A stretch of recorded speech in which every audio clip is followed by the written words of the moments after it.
Okay, gang, this is 2.5. The first problem is actually the most important. So when you, and I'll explain why in a second. When you put in the 1, you get 3 over 0. Okay, and so that means we're going to hit a vertical asymptote. You have to always ask yourself when you hit a vertical asymptote, is it one-sided or two-sided? Because if it's two-sided, then the answer could be DNE positive infinity or negative infinity. If it's a two-sided limit. If it's a one-sided limit, then the answer can only be positive or negative infinity because you're only coming in from one side. So you can say, well, okay, as I hit this asymptote, I'm going up, or as I hit this asymptote, I'm going down, okay? So how you do that is the minute that you know, the second that you know that it's a number over 0, you know that it's an infinity. You just don't know whether it's plus or minus, but you know that you're hitting an asymptote. So this is how you figure out if it's positive or negative. You're going to plug something a little bit bigger than 1 in here. So something a little bit bigger than 1, this would be positive, this would be positive. So overall it's the positive case. So this one's going to be positive infinity. Okay, so that's how you do it. Let me just make up another one real quick. Limit as x goes to 2 from the left of x plus 7 over, let's do x 1 minus x. Alright, so now, no, 2 minus x. So now when you plug in the 2, you're going to get 9 over 0, which means you're hitting an asymptote. It's one-sided, so it has to be positive or negative infinity. And now you're just going to pick something a little bit bigger, a little bit smaller than 2, so 1.9.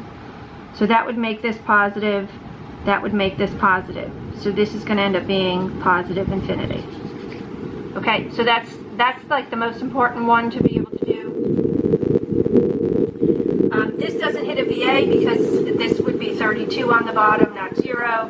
This, I can't remember what that one is, but that's got some fancy factoring in it. Not that you guys can't do that, you can. Let me just skip down to some of these other ones. You know, actually, also, let me just say before I go any farther with this one, if this had been a two-sided limit, this actually would have been DNE, because coming in from the left, it's going to positive infinity, and coming in from the right, you can go ahead and do it, but coming in from the right, it's going to actually go to negative infinity. So the left side is going down, the right side is going up, so it's going in opposite directions.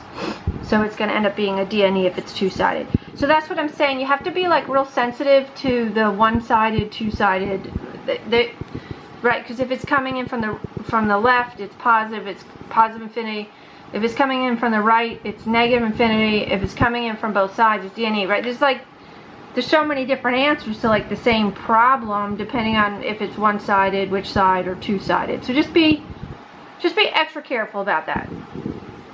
Alright, now over here, if you plug in pi over 2 to cosine, you're going to get negative 2 over 0, right? Because that's on the unit circle, you're up here, cosine is 0.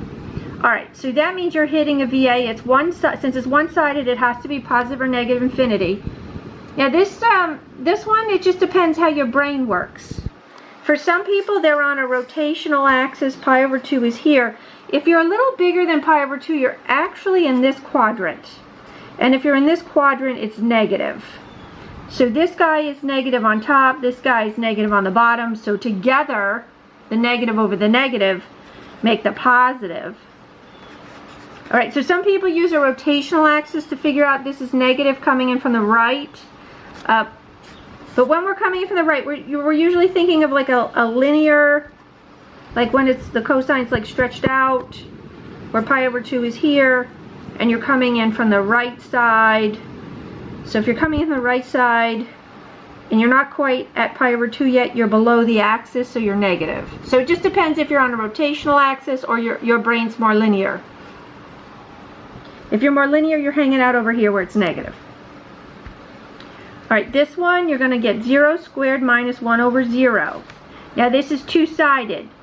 So if you look at 1 over x, it looks like this. So at 0, it's a DNE. Notice you're coming in from both sides. So you can't specify positive infinity or negative infinity. So coming in from both sides, it's opposite directions, it's DNE.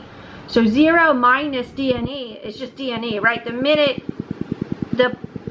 something fails, the rest of the problem doesn't matter because it's not solvable. All right, so for this one, we're going to get a DNE.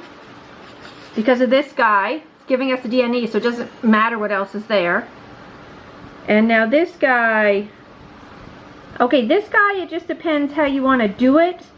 I think for most of you, it would be easier if I convert this to a tangent. So the reciprocal identity is a tangent.